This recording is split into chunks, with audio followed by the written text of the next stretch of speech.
Chema Mados est un photographe espagnol, né en 1958, qui s'est créé un univers visuel surréaliste à base d'objets du quotidien qu'il s'amuse à détourner pour mieux nous déstabiliser et nous amuser, et surtout nous faire réfléchir sur notre propre perception du monde.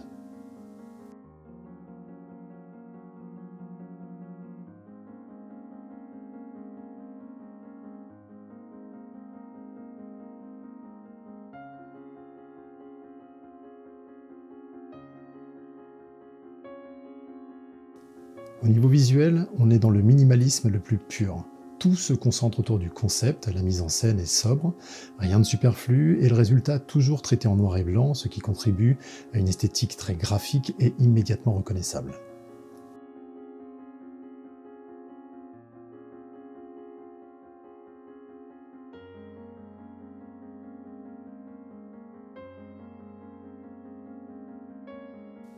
Ces photos semblent simples de prime abord, puis on est rapidement cueilli par ce que l'on découvre au fur et à mesure, l'intelligence des idées et la perfection de leur réalisation. Et c'est ça qui m'a frappé lorsque j'ai découvert son travail,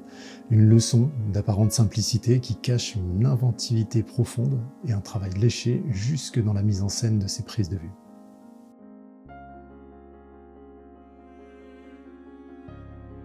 Dans une époque de surconsommation visuelle où le temps d'attention accordé aux images est réduit à quelques secondes pour la majorité des gens, les images de Chema Mados nous rappellent l'importance de prendre le temps de regarder sous peine de passer complètement à côté.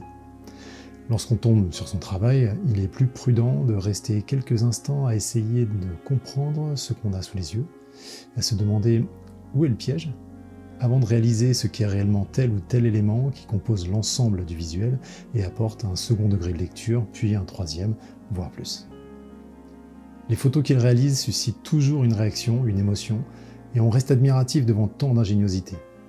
C'est à la fois poétique, amusant, grinçant,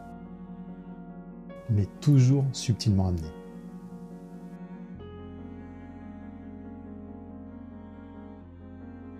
Alors ce qui est assez intéressant également, c'est le parcours de ce photographe. Même si ces images ont un côté intemporel et vont forcément faire penser à l'univers d'un René Magritte ou encore d'un Man Ray, donnant l'impression qu'elles sortent tout droit du début du siècle dernier, il n'a commencé ce travail qu'assez tardivement à partir des années 1990. Lui-même raconte qu'à l'époque, il se balade dans la rue lorsqu'il croise un laveur de vitrine sur son échelle, et voyant l'échelle se refléter dans le verre, il réalise alors que la scène donne l'impression qu'on pouvait presque passer au travers, comme si cette vitre n'existait plus. Il a aussitôt tenté de recréer cette scène dans son atelier, et je le cite, « En faisant cette photographie, j'ai pris conscience des possibilités qu'offrent des actions aussi simples que d'appuyer une échelle contre un miroir, et cela a représenté un détonateur dans ma carrière. »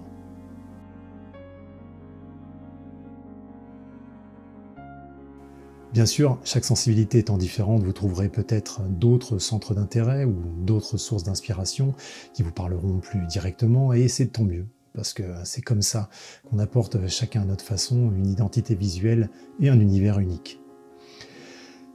Mais je vous invite à découvrir ou redécouvrir le travail inspirant et original de ce photographe pour que vous l'ayez dans un coin de votre tête, un coin de votre œil, et que ça puisse surtout faire bouillonner votre créativité tout en vous rappelant que même l'impossible peut se photographier.